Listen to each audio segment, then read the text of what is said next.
Van, aki reggel épp hogy csak megmossa az arcát hideg vízzel, van, aki egy 20 lépéses koreai bőrápolási rutint használ, van, aki nem tudja, hogy a szérumot a krém előtt vagy krém után kell használni. Ha te is kicsit elveszett vagy a bőrápolás útvesztőjében, akkor nem vagy egyedül. Ma megmutatom neked, hogy hogyan építs fel a bőrápolási rutinodat úgy, hogy ne legyen túl sok, túl komplikált, ne legyen túl kevés, hanem legyen pont jó, pont annyi, amennyi a bőrödnek kell. Fontos, hogy én nem vagyok kozmetikus, csak egy lelkes és nagyon alapos bőrápolás rajongó. Szóval, hogyha komolyabb problémád van, akkor mindenképpen azt javaslom, hogy fordulj szakemberhez, kozmetikushoz, bőrgyógyászhoz, és ne a YouTube-on keres megoldást.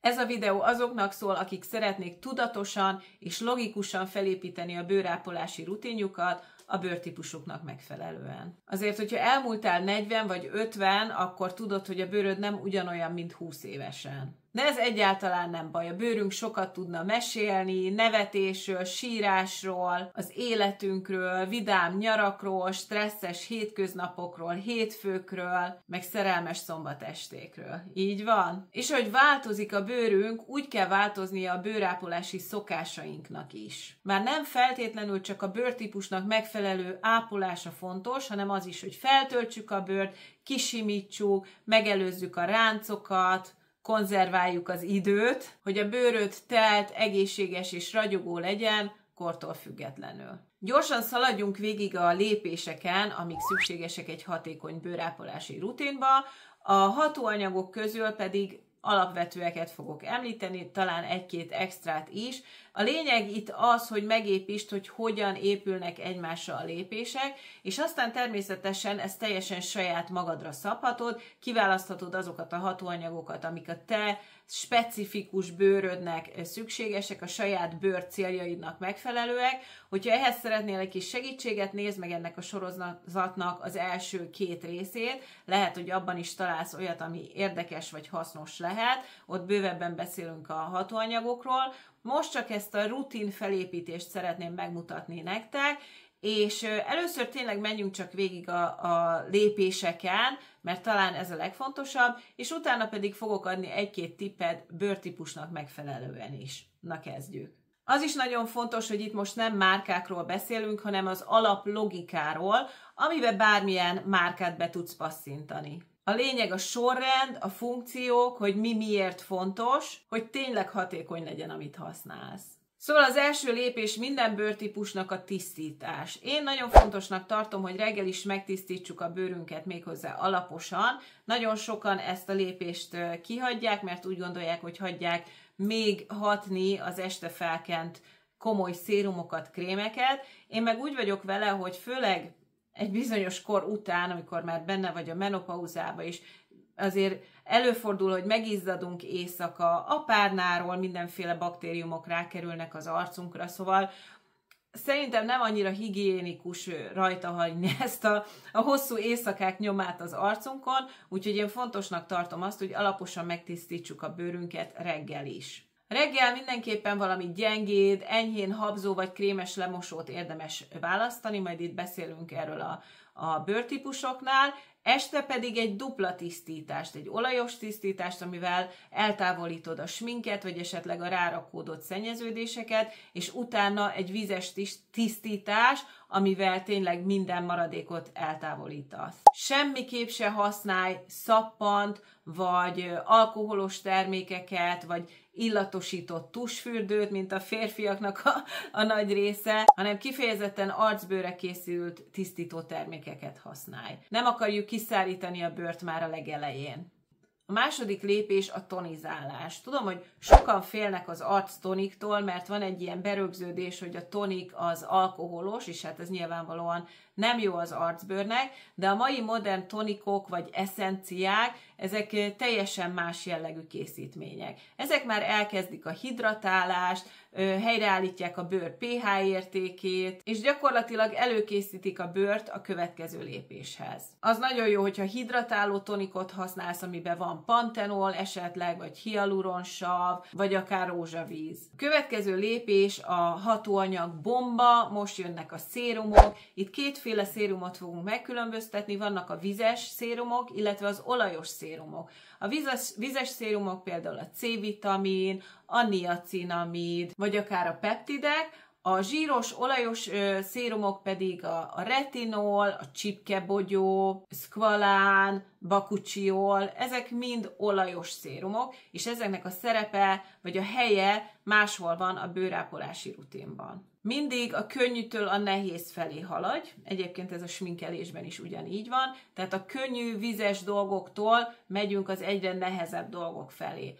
Tehát itt a tonik után nyugodtan tudod használni a vizes alapú szérumokat, semmi esetre sem az olajosakat, az nem most következik.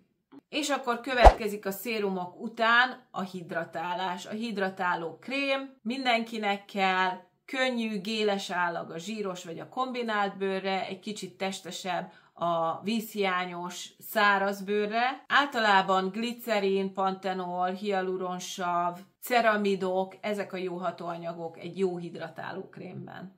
Az még nagyon fontos megjegyezni, hogy az olajos szérumokat a hidratáló krém után érdemes felvinni, természetesen általánosságban beszélve, hiszen nagyon sokféle szérum létezik, de a nehezebb olajos szérumokat általában a krém után használjuk. És természetesen a fényvédelem, ez is nagyon fontos, egy 30-as vagy 50-es széles spektrumú fényvédő krém, az elengedhetetlen, főként hát nyilvánvalóan a nappali bőrápolási rutinban, úgyhogy erre is helyez kifejezetten fontos hangsúlyt, hiszen a megelőzés a legjobb bőrvédelem. Beszéljünk picit a hámlasztásról, ez nem a következő lépés, csak szerettem volna ezt mindenképp megemlíteni itt. Hetente egyszer-kétszer, ne adj Isten, 3-szor érdemes hámlasztani a bőrt, minden bőrtípusnak hasznos, erről is beszélek bővebben az előző videóban. Semmi esetre se hámlasz minden nap. Ez borzasztóan fontos, mert teljesen tönkre tudja tenni a bőrnek a védő felszínét, a barrier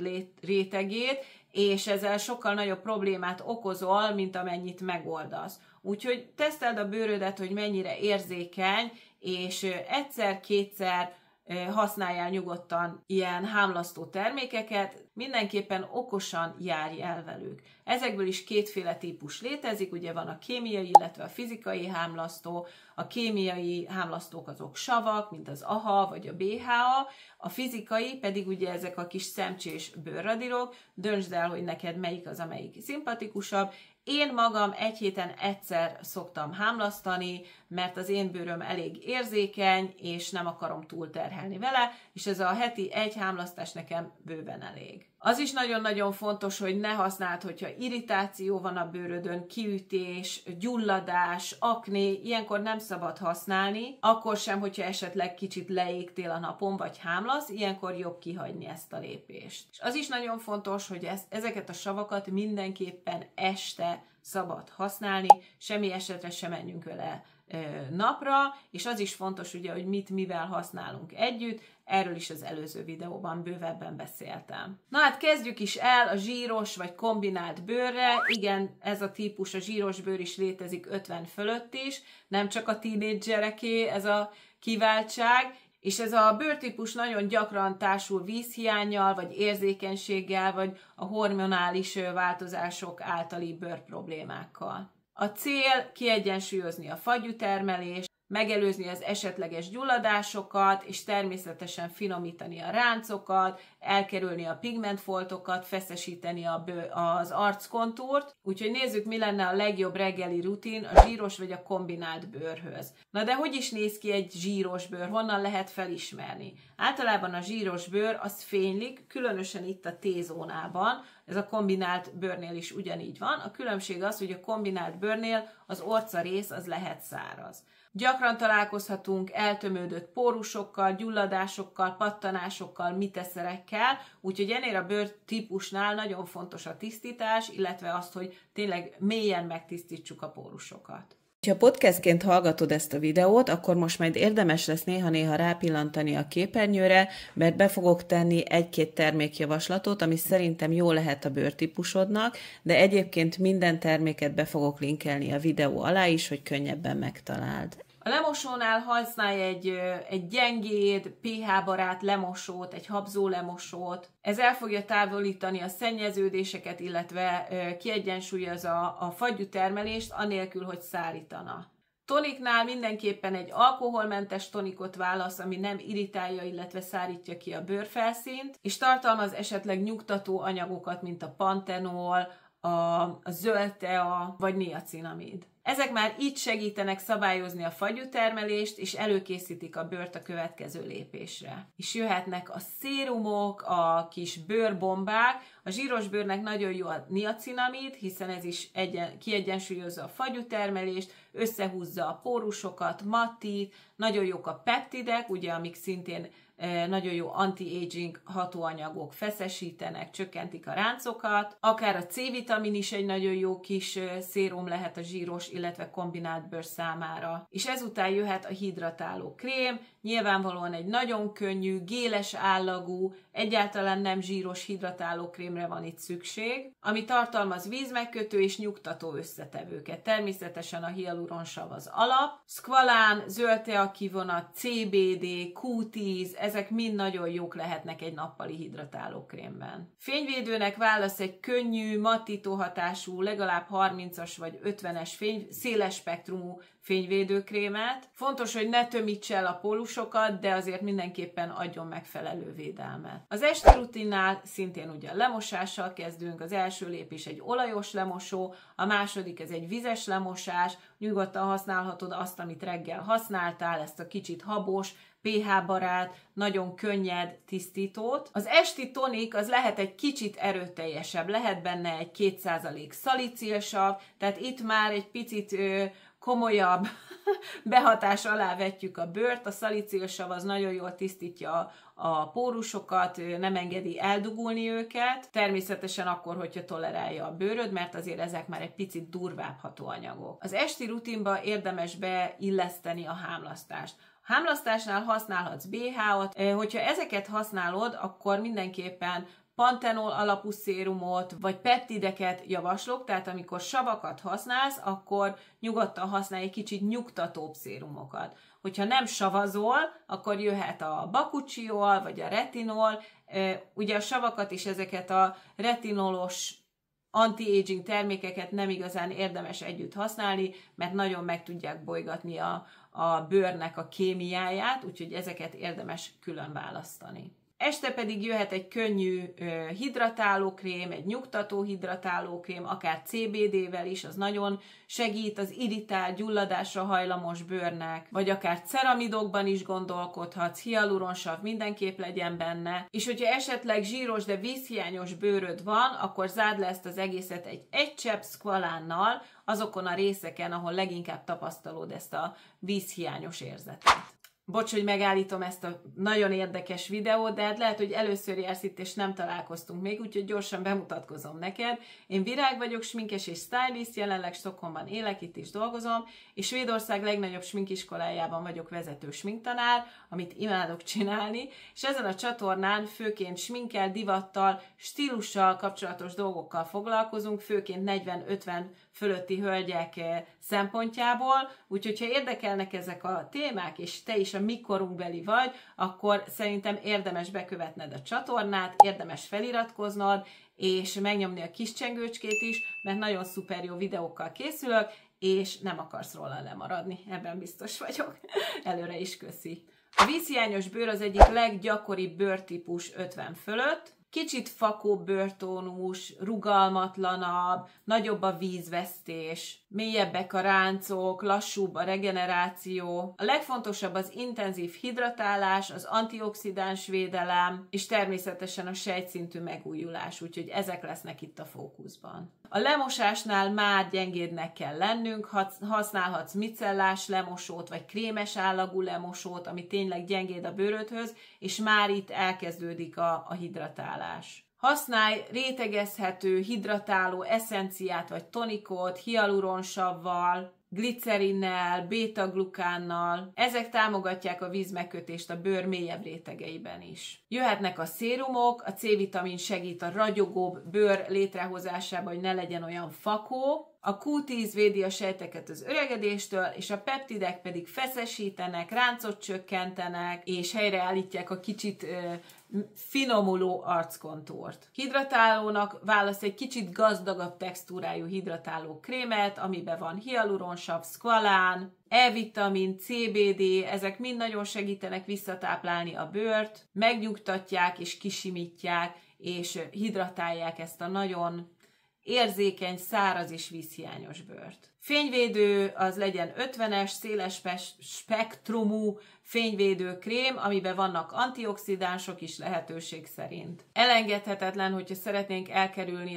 a öregségi foltok, illetve a mélyebb ráncok megjelenését. Az esti rutinnál a sejtszintű regeneráció, a mély hidratálás és az anti-aging hatóanyagok bejuttatása az elsődleges cél. Első lépés itt is egy olajos vagy balzsamos lemosóval távolítsd el a sminket, illetve a szennyeződéseket, és ezután jöhet ugyanaz a gyengéd, micellás víz vagy krémes lemosó, amit reggel is használtál. Jöhet a rétegezhető, hidratáló, tápláló tonik vagy eszencia, amit reggel is használtunk, és ezután jönnek az esti szérumok. A nagy ágyuk a peptid szérumok, a coenzim Q10, a retinol vagy a bakucsiol, hogyha érzékeny vagy a retinolra, a bakucsiol ugye retinol hatású készítmény, ugyanaz a hatása, csak sokkal gyengédebb a bőrhöz, de ugyanolyan hatékony, úgyhogy ha érzékenyebb a bőröd, akkor válaszd a bakucsiolt, ha nem, akkor mehet nyugodtan a retinol. A tranexám savat is nagyon ajánlom, hogyha pigmentfoltokkal küzdesz, ez segít elhalványítani őket, illetve megelőzni őket. A beta-glukán vagy az eszcella pedig segít, hogyha extra nyugtatásra van szüksége a bőrödnek. Éjszakai krémnek mindenképpen egy tartalmas krémet válasz, ceramidokkal, kvalánnal, E-vitaminnal, CBD-vel, seavajjal, vagy más kicsit nehezebb, zsírosabb állagú összetevőkkel. Ezek feltöltik a bőrt, megakadályozzák a vízveszteséget, és nagyon szépen regenerálják az éjszaka folyamán a bőrödet. Hogyha nagyon extra ápolást szeretnél, akkor nyugodtan használhatsz még egy csepp olajat, egy CBD marula olajat, vagy szkvalánt, vagy csipkebogyó olajat, ezek mind jó lezárásai lehetnek az esti rutinodnak. Hetente egyszer vagy kétszer mindenképpen próbálj hámlasztani, ez nagyon fontos, segíti ugye a bőrsejteknek a megújulását. Választhatsz savas hámlasztást is, de választhatsz akár fizikai hámlasztót, peeling krémeket, vagy mi ez, bőrradírt, az is tökéletes. Én is hetente egyszer szoktam ezt használni, és számomra ez bőven elég. Kísérletezd ki, hogy neked melyik a legmegfelelőbb. Ez a rutin azért működhet 50 felett ezen a nagyon vízhiányos száraz bőrön, mert rétegezve fokozatosan hidratál, és irritáció nélkül képes bejuttatni a bőrbe ezeket az anti-aging hatóanyagokat. Abszolút támogatja a bőr természetes regenerációs ciklusát, és segít a pigmentfoltok, illetve a mélyebb ráncok elkerülésében. Na és most jöjjönek a szerencsések, a normál bőrűek.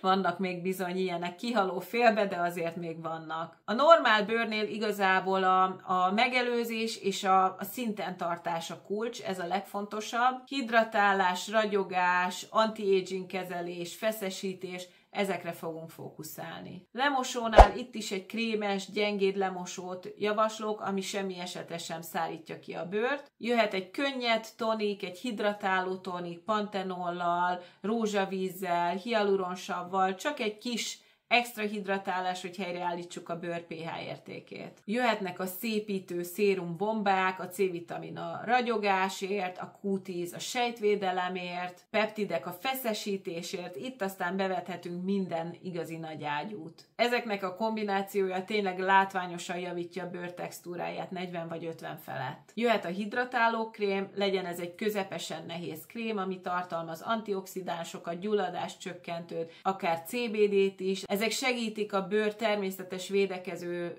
képességét az oxidatív stressz ellen, nyugtatnak, és puhán tartják a bőrt egész nap. És jöhet végül egy kellemes textúrájú fényvédőkrém, amit szeretsz használni, nem túl ragacsos, 30-as, 50-es széles spektrumú fényvédőkrém, ez egy tökéletes választás a lezáráshoz. Este ugyanennek a rutinnak a regeneráló változatát fogjuk felépíteni, megint csak jöhet ugye a 2 lépéses lemosás, egy balzsamos lemosás, utána egy vizes, habos végső tisztítás, a nyugtató tonik, a szérumoknál itt is lehet ugye többféle változatban használni, retinol vagy bakucsiol, attól függően melyik jön be neked, peptidek, niacinamid akár, jöhet egy tápláló krém, egy közepesen nehéz tápláló krém, akár peptidekkel, hialuronsavval, és lezárásként pedig egy csepp olaj, ez lehet akár tényleg egy marullaolaj, CBD olaj,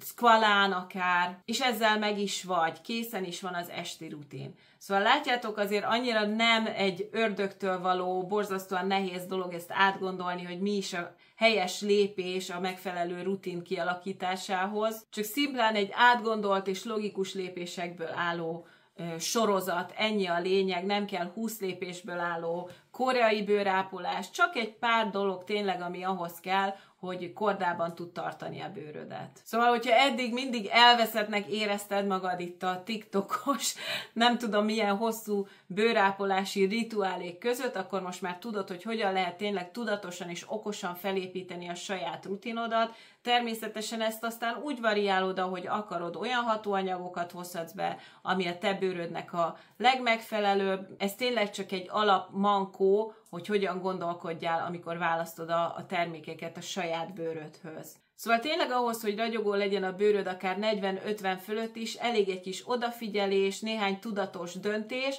és természetesen az is, hogy szeresd azt az arcot, amit reggelente a tükörben látsz. Szerintem ez az egyik legfontosabb, hogy nem mindig a ráncokat keresgéljük, hogy új, ide is kijött egy új, hanem azt nézzük, amit szeretünk, saját magunkat. Szerintem ez borzasztóan fontos. Talán ez az egyik legfontosabb. Nagyon kíváncsi vagyok, hogy mik azok a szérumok, vagy kis titkos csodafegyverek, amik beváltak nektek az arcápolás területén. Léci, írjátok meg a kommentbe, hogy mindannyian okosodjunk. Én nagyon szeretek új összetevőket, hatóanyagokat felfedezni, úgyhogy kérlek írjátok meg a kommentben. A legközelebbi videóban arról lesz szó, hogy hogyan támogathatjuk meg a szépségünket, a szép bőrünket, belsőleg, a belső szépségápolás szerintem az legalább olyan fontos, talán majd, hogy nem fontosabb, mint a külső, mint a krémek, hiszen a bőrünkön minden látszik, az egész életvitelünk, minden leolvasható a bőrünkről, úgyhogy erről fogunk beszélni egy kicsit bővebben. Hogyha szeretnél erről hallani, akkor kérlek szépen, hogy mindenképpen iratkozzál föl,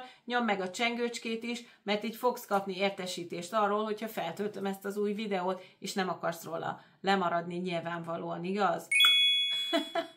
Ha tetszett ez a videó, akkor mindenképpen lájkold, kérlek szépen, nekem ez nagyon sokat jelent, és oszd is meg, mert lehet, hogy más kedves nőtársunknak, barátnődnek is szüksége van egy kis bankóra a bőrápolási rutinjának a kialakításához, úgyhogy ezt is tedd meg, kérlek szépen. A feliratkozást azt már megbeszéltük, nem is említem, nyugodtan kövess az összes social media felületemen, csatlakozz a Facebook csoportunkhoz, kövess mindenhol. Köszi, hogy itt voltál velem, és megnézted ezt a videót, találkozunk legközelebb. Sziasztok!